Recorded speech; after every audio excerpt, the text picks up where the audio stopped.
Donc, je m'appelle Elina Dumont. Alors moi, contrairement à Pato, qui est le plus jeune du comité de la rue, moi je suis la plus vieille. Voilà. Je suis devenue vice-présidente avec l'accord de Madame la Présidente, Anne-Claire et Monsieur Jean-Marc Potvin. Alors, moi, j'ai envie de dire que je vais être une petite conclusion. En fait, tout ce que je peux vous dire avec mon demi-siècle, si je m'en suis sortie, c'est vraiment, mais vraiment, grâce aux rencontres. À 18 ans, pupille de l'État, je me retrouve à la rue, je sors du dispositif DAS, aide sociale à l'enfance. Il faut savoir qu'aujourd'hui, la majorité des jeunes âgés entre 18 et 25 ans sont issus de l'aide sociale à l'enfance. Voilà, donc je faisais partie de cela. Alors, je ne vais pas répéter ce que mes amis ont raconté. Voilà, dans la rue, on se débrouille, on est dans la survie. Vous inquiétez pas, dans la rue, on n'est pas tous parfaits. Moi, j'ai fait des conneries, je suis tombée dans le crack, dans l'alcool, enfin bref. Tout ça, je passe. Mais j'ai quand même fait une super rencontre. Parce qu'un jour, j'ai rencontré un sans domicile fixe qui me dit écoute, Elina, viens, on va picoler un verre. Et puis, il me donne 3 cachetons. Et moi, j'avais 18 ans, 18 ans et demi. Et je dis ah bon? Il me dit ouais, tu vois, on va s'éclater et tout. Et moi, je prends. Et là, Elina patatrac, elle tombe dans les pommes. Donc la société civile, ce que j'appelle moi les inclus, évidemment, ils voient une gamine par terre, ils appellent les pompiers. Donc, super rencontre avec les pompiers. Et ils m'emmènent à Sainte-Anne. Et Sainte-Anne, quand même un peu outrée qu'une gamine de 18 ans et demi, voire presque 19 ans, soit à la rue. Je leur raconte mon histoire et ils appellent la directrice de la DAS de l'époque et la sermonne. À 19 ans, je rencontre un juge, le juge Hervé Hamon, qui d'ailleurs par la suite est devenu le responsable du tribunal pour enfants à Créteil, et décide de me prendre en charge et me propose jusqu'à 21 ans de me prendre en charge à une seule condition, que j'aille voir le psychiatre 2 à 3 fois par semaine. Bon, sur le moment, je vous cache pas, ça me faisait chier, mais j'ai dit oui. À 21 ans, la rue m'attendait à nouveau, mais quand même, j'avais été voir le psychiatre. Tous les mois, j'allais voir le juge Hervé Hamon. J'avais une éducatrice, justice, qui s'occupait de moi pour savoir ce que je faisais de mes journées. Malheureusement, je faisais pas grand-chose. Je mentais beaucoup. Et parce que, en fait, la différence entre une rencontre avec le système social et le système de la société civile n'est pas le même. C'est pour ça que je dis toujours, si je m'en suis sortie, c'est pas grâce au système social, mais c'est grâce à la rencontre humaine que j'ai faite dans la rue. Donc, à 21 ans, hop, rebelote, je me retrouve dans la rue. Et là, je réutilise toutes mes combines. Alors, je vais vous en donner une ou deux. Hein. Par exemple, j'ai rencontré une copine dans la rue qui un jour me dit tu sais, Elina, du lundi au jeudi, dans les boîtes de nuit, c'est gratuit. Alors moi, j'ai dit putain, c'est génial. Donc, évidemment, du lundi au jeudi, j'étais en boîte de nuit tous les soirs.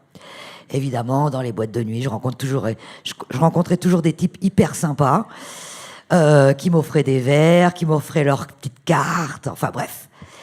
Mais dans la rue, rien n'est noir, rien n'est blanc. Même si certains hommes, des fois, m'invitaient chez eux pour, voilà, pas pour mes beaux yeux, on va dire, mais quand même, par la suite, ils m'ont quand même aidé. Ils m'ont permis d'avoir accès pour faire des ménages dans des familles bourgeoises. Ils m'ont permis de garder des enfants. Enfin bref, ils m'ont permis plein de choses. Et donc, de fil en aiguille, j'arrive à 25 ans. Et un jour, je crevais vraiment la dalle. Mais là, je crevais grave la dalle. Et j'appelle un des hommes que j'accompagnais dans les boîtes échangistes. Mais rassurez-vous, avec plaisir. Parce que pour moi, c'était champagne, on dansait toute la nuit, parce que j'ai toujours aimé danser. Et je l'appelle et j'ai dit, écoute, Michel, putain, je suis dans la merde, là. J'ai trop faim et tout. Il me dit, attends, j'arrive.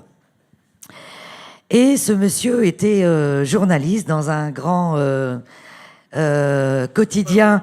Eh là, mais attends, laisse-moi parler. Dans un grand quotidien parisien. Et il me dit, écoute, je vais essayer de te faire embaucher. Et donc, il y arrive. Je suis embauché en tant que standardiste. Mais Lina, elle prenait encore du crack. Alors moi, toute contente, j'appelle tous mes potes sans abri. Genre, venez voir où je travaille, c'est génial. Ah, vous allez voir, c'est incroyable et tout. Et puis de temps en temps, mes potes qui étaient dealers de crack rendaient service à certains journalistes du fameux grand quotidien parisien. Je ne dirai pas de nom, je l'ai promis, je dirai rien. Et un jour, j'ai mon pote dealer qui était hyper sympa avec moi. Il reçoit un coup de couteau dans le bide, il m'appelle de l'hôpital, il me dit « Elina, viens vite. Je suis à l'hôpital, j'ai reçu un coup de couteau. » Moi, qu'est-ce qui était le plus important? C'était mon pote. Donc moi, je connaissais pas les codes du travail, je me casse et je vais à l'hôpital. Bon, sauf que pendant que je le vois dans sa chambre, on fume des cailloux, enfin bref. Et à force de fumer des cailloux, vous imaginez, j'avais les yeux comme ça. Et moi, tranquille, je reviens dans le fameux quotidien parisien, grand quotidien parisien. Et là, le chef de service m'attendait et il me dit « Mais t'étais où ?» Ah, je dis « Putain, il y avait mon pote qui était à l'hôpital. Je dis pas le ventre qu'il a, il a plein de ventre. » Mais sauf que comme j'avais fumé beaucoup de cailloux, j'avais les yeux comme ça. Donc, j'avais compris, j'étais viré. Et moi, j'ai putain, c'est dégueulasse. Parce que vous savez, dans la rue, on a une autre logique. On n'a pas la même logique que les inclus. Moi, c'était mon pote le plus important. C'est lui qui, de temps en temps, me donnait 100 €, parce que c'était à l'époque du franc. C'était lui qui me donnait 100 francs pour pas que je dorme dehors, pour pas que je me fasse violer. Et donc, ce mec-là, voilà, c'était mon pote, quoi. Et donc, je me fais virer. Et là, je dis à tous les journalistes à qui mon pote dealer avait rendu service, j'ai écouté, c'est vraiment dégueulasse, je suis viré. Ah oui, puis sachez que parallèlement, pendant que j'étais dans ce fameux grand quotidien parisien, un prêtre m'avait prêté une chambre. Mais lui, il en a eu marre de tout, parce que lui aussi, il avait vu pas mal les dealers passer dans la petite chambre. Donc, de fil en aiguille, j'ai été viré de partout. Et je dis à tous les grands journalistes de ce grand quotidien parisien, je dis, écoutez les gars, c'est dégueulasse. Mon pote, il était entre la vie et la mort. C'est normal que j'ai été le voir. Sauf que moi, je connaissais pas les codes du travail, je savais pas qu'il fallait prévenir et tout ça, enfin bref. Et donc, il y a une femme qui s'appelle Marie-Ange Rodot et qui vient me voir et qui me dit, écoute Elina, j'ai entendu parler dans la rédaction que t'allais être virée. Ah, j'ai dit, ouais, putain, je sais pas où je vais aller et tout. Et elle me dit, écoute, je connais une femme qui cherche une babysitter. Elle est débordée contre une chambre de bonne de 10 mètres carrés. Ah, j'ai dit, ouais, super, ça le fait. Bon, j'arrive chez cette femme qui s'appelle Marie. On m'a dit de pas dire son nom ce soir, donc je ne le dirai pas. Hein, c'est vous qui décidez. Hein. Enfin, je vais le dire quand même, elle s'appelle Marie, mais qui à l'époque n'était absolument pas connue. Et donc Marie me rencontre, elle me trouve un peu bizarre, mais bon, elle était tellement dans la merde et surtout elle était dans une très grande dépression. Parce qu'elle avait des histoires de mecs, enfin bref. Moi, je n'avais rien à foutre. Non, si, c'est pour raconter la logique des sans-abri et la logique des inclus. Et en fait, je suis contente, j'ai une petite chambre de bonne, je suis hyper contente, voilà, je garde ses enfants, mais je continuais de prendre du crack. Et un jour, Marie me dit, écoute, Elina, c'est bizarre, l'aluminium, je trouve qu'il disparaît souvent. Et puis, de fil en aiguille, elle comprend quand même qu'il y a un truc qui cloche. Et surtout, un jour, un de mes potes dealers me dit, écoute, Elina, tu veux pas venir me rejoindre? Mais j'ai pas de thunes, puis je garde des gamins, là. Ben, prends un taxi, je te les paye. Et donc, je prends les deux gamins qui étaient petits à l'époque, les enfants de Marie, qui devaient avoir 5 ans et 7 ans, et on prend un taxi, on va dans un squat, et puis bon, on fume du crack. Je suis obligée, mais c'est pour ça que Marie, c'est une super rencontre. C'est pour ça que c'est une super rencontre. Et moi, évidemment, les gamins, ils rentrent le soir, ils disent à leur mère, oh maman, tu sais, avec Elina, on a fait une super balade et tout, en taxi et tout. Et Marie, un peu surprise, dit, mais comment ça, Elina, avec vous, elle a pris un taxi? Ouais, elle nous a emmenés dans un espèce de truc, il y avait des planches partout. Bon, en fait, c'était un squat, hein, donc c'était pas... Mais les enfants, ça les a fait beaucoup marrer. Et le lendemain, Marie, évidemment, me prend entre quatre yeux et me dit, attends, c'est quoi cette histoire-là? Et là, je sens que c'est la fin pour moi.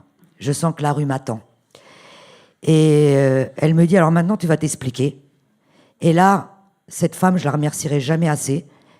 Du coup, je lui dis toute la vérité.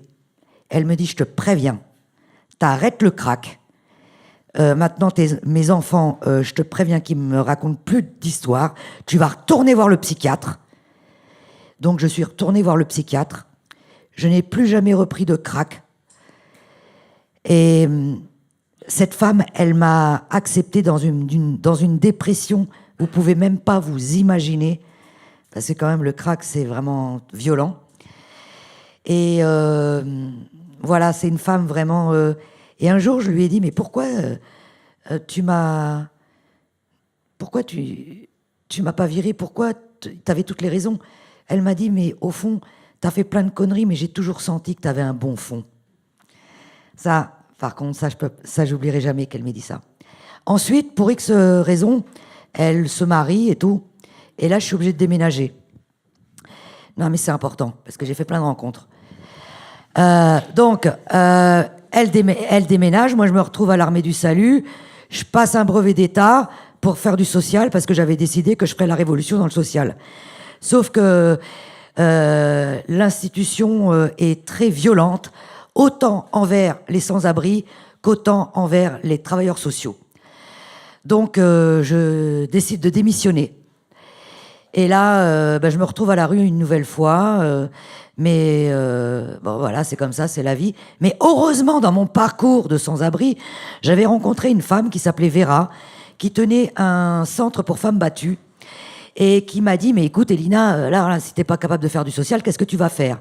Et je lui dis, elle me demande ce que j'aime faire. Je lui dis, bah moi j'aime bien rigoler, j'aime bien les enfants, j'aime chanter, j'aime les bars, enfin ta. Et elle me dit, écoute, je connais un type, il veut monter une pièce de théâtre avec que des sans-abri. Et toi, franchement, tu lui seras d'une plus grande aide. Et donc, je rencontre ce monsieur, et là, je me retrouve à jouer Les Bas-fonds de Maxime Gorky au Théâtre National de Chaillot. Bon, sauf qu'évidemment, les journalistes, au lieu de nous encenser, par exemple, parce que les gens qui venaient nous voir à Chaillot étaient censés nous aider. Sauf que quand dans la presse, dans Le Monde, il y a écrit Elina Dumont a fait toutes les boîtes échangistes avec les chefs d'entreprise, vous imaginez que le chef d'entreprise qui est à côté de sa femme, pendant qu'il nous regarde, il n'a pas très envie de m'embaucher. Bon, bref. Donc moi, en 99, je décide d'écrire mon spectacle. Parallèlement, Marie a investi dans les chambres de bonne. Et je lui dis, je t'en prie, loue-moi une chambre de bonne. Elle me dit, mais tu vas pas vivre là, il n'y a pas de toilette, il n'y a rien. Je dis, mais je m'en fous, je veux juste un toit, je t'en prie, je t'en prie. À l'époque, enfin, le RMI existait. Parce que moi, j'ai connu la rue sans le RMI. Donc, contre 150 €, elle me loue cette petite chambre de bonne. Et pendant 10 ans, j'ai écrit mon spectacle qui s'appelle Des quais à la Seine. J'ai réparé mes dents parce que vous imaginez bien qu'à cause du crack, mes dents étaient pétées. J'ai continué à aller voir le psychiatre. J'ai fait des ménages, j'ai travaillé, j'ai rencontré plein de gens extraordinaires qui m'ont fait confiance.